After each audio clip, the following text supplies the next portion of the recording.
नमस्कार दोस्तों, स्वागत है आपका हमारे YouTube चैनल मास्टर एजुकेशन पे। दोस्तों, अगर आप नए हैं तो चैनल को सब्सक्राइब ज़रूर कर लीजिएगा, और अगर आप पहले से चैनल पे वीडियो देखते आ रहे हैं तो वीडियो को लाइक कीजिए अगर आपको अच्छी लगे तो, और आप शेयर भी कर सकते हैं अगर आपके लगे कि ये चीज़ जानकारी आपके दोस्तों के लिए भी कामगार हो सकती है।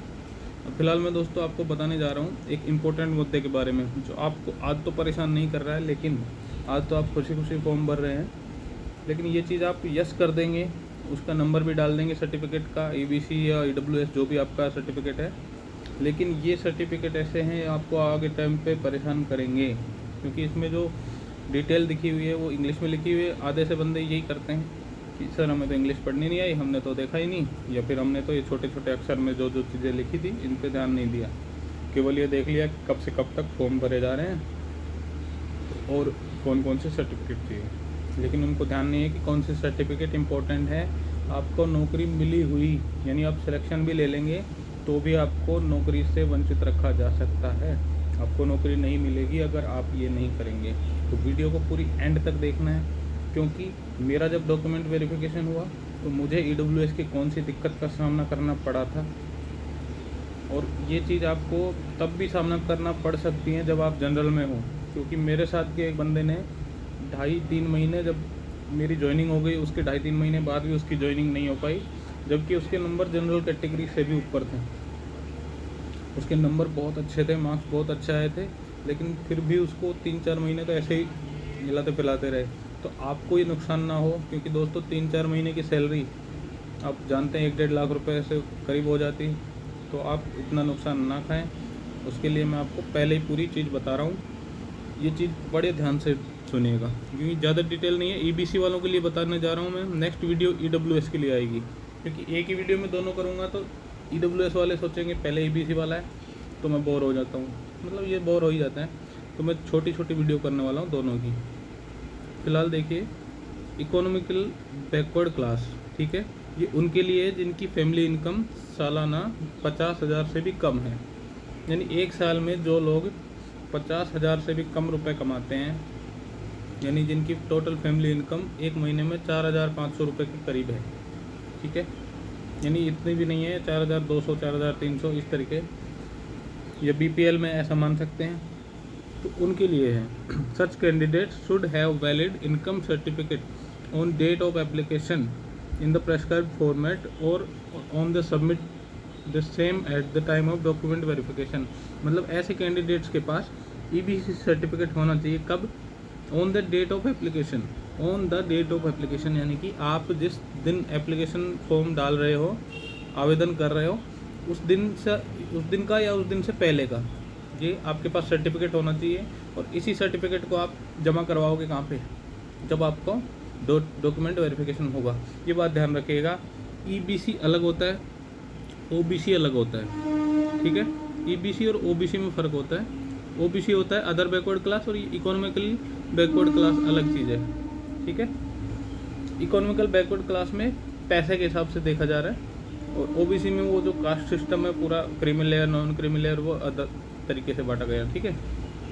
और EBC में आप लोग क्या करिएगा, EBC में आप लोग को बहुत ज़रूरी है सर्टिफिकेट प्रोड्यूस करना, और वो भी उसी डेट से पहले का जब आपने एप्लीकेशन फॉर्म, यानी इस साल जब आपने एप्लीकेशन फॉर्म लगाया है 2024 में, तो आपको 2023-24 का सर्टिफिकेट लेना पड़ेगा, ठीक है। उसमें जो एसेट लगेगा वो कब का लगेगा? 2023-24 का लगेगा, यानी कि 1 अप्रैल 2023 से लेके और 2024 के मार्च तक का, 31 मार्च 2024, इस एक साल का जो एसेट सर्टिफिकेट लगने वाला है, आपका इनकम टैक्स सर्टिफिकेट, उसके आधार पे जो सर्टिफिकेट बनेगा वो आपको बनवाना था। जिसका बन चुका है वो अप्लाई कर सकता है। अगर नहीं बना है तो भैया आपका कैंडिडेचर रद्द हो जाएगा, आपको ये नौकरी नहीं मिलने वाली है, चाहे आपके कितने भी अच्छे मार्क्स हों। यहाँ पे आप चाहे कितने भी एफिडेविट बनवा लें, कुछ भी बनवा लें, आपको कोई फ़ायदा नहीं है, क्योंकि हमने देखा है EBC सर्टिफिकेट वालों के साथ कोई समझौता नहीं किया गया। EWS वालों के लिए ये समझौता हो सकता है कि आपको जनरल कैटेगरी में डाल दिया जाएगा अगर आप जनरल के मार्क्स से ऊपर मार्क्स लेके आ रहे हैं, लेकिन EBC वालों के साथ ऐसा नहीं है। उनको पुराना सर्टिफिकेट ही लाना पड़ेगा, यानी कि पुराना का मतलब इसी साल का।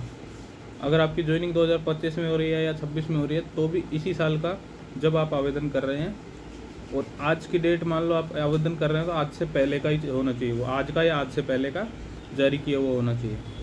ठीक है, ये EWS के बारे में पूरी जानकारी अलग से लेके आऊँगा। ये EBC वालों के लिए है, ध्यान रखिएगा 50,000 से कम सैलरी हो उनके लिए है।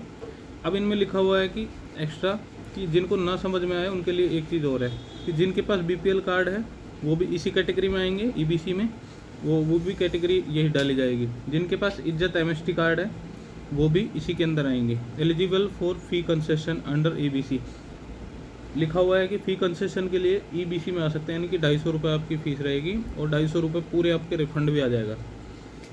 नीचे लिखा हुआ है कि रिफंड के लिए जो आपको अकाउंट नंबर, नाम और ये सब डाला जाएगा। जब आपको बताया जाए कि अकाउंट नंबर ये सब डाल दीजिए, IFSC कोड, पूरा लिंक दिया जाएगा आपको अलग से। एग्ज़ाम हो जाएगा प्री एग्ज़ाम, उसके बाद उसमें जो जो आप डालोगे उसके according general category, EWS category, OBC category, इनके लिए 400 रुपये वापस आएंगे। 400 में से 10 रुपये चार्ज कट जाएगा, 390 रुपये आपके अकाउंट में वापस आ जाएंगे। और 250 रुपये ये EBC कैटेगरी और जो SC ST category, other category है, इनके लिए। तो दोस्तों ये जो पूरी जानकारी इसी के लिए थी कि जिनके पास EBC कैटेगरी खुद जिन्होंने डिसाइड कर रखी है, वो जिनके पास BPL कार्ड है और जिनके पास इज्जत MST कार्ड है, ये तीनों इसी कैटेगरी के आएंगे। फीस कंसेशन इनको मिलेगा 250 रुपये का। ठीक है, इसके अलावा इनको प्रोड्यूस करना पड़ेगा सर्टिफिकेट ऑन डेट या डेट से पहले का। ये नहीं चलेगा कि आप फॉर्म भरने के बाद आराम से डॉक्यूमेंट वेरिफिकेशन तक आप सर्टिफिकेट बनवा रहे हो, तो वो नहीं चलेगा। आपको नौकरी फिर इससे नहीं मिलने वाली है। बड़ी अच्छी जानकारी यहाँ पे दे रखी है, तो पहले ही ध्यान रखिएगा। Examination fee paid by candidates whose application is incomplete और those who have not submitted their application और whose application is rejected will not be refunded. यानी जिन्होंने फ़ीस पहले पे कर दी है और अभी एप्लीकेशन फॉर्म पूरा नहीं किया है, और तो उनका जो एप्लीकेशन है वो रिजेक्ट कर दिया जाएगा और फीस भी वापस नहीं दी जाएगी, ये भी ध्यान रखिएगा। तो पहले फॉर्म अच्छे से कंप्लीट करें, उसके बाद फीस पे करें। फीस पे करने में आपको ध्यान रखना पड़ेगा, वरना आपका रिफंड नहीं आएगा। और ये वर्टिकल रिजर्वेशन वगैरह के लिए है, इसके लिए मैं अलग वीडियो लेके आऊँगा कि क्या हॉरिजॉन्टल रिजर्वेशन और वर्टिकल रिजर्वेशन में क्या अंतर है, दोनों में कैसे आपको मिलने वाला है। तो अभी के लिए अगर वीडियो आपको अच्छी लगे तो वीडियो शेयर कीजिएगा, वीडियो को लाइक कीजिए और चैनल को सब्सक्राइब कीजिए। वीडियो को ज़्यादा से ज़्यादा शेयर कीजिए ताकि ये वाली जानकारी जो है सबको मिले और आपको अंत में पछताना ना पड़े। थैंक यू सो मच दोस्तों।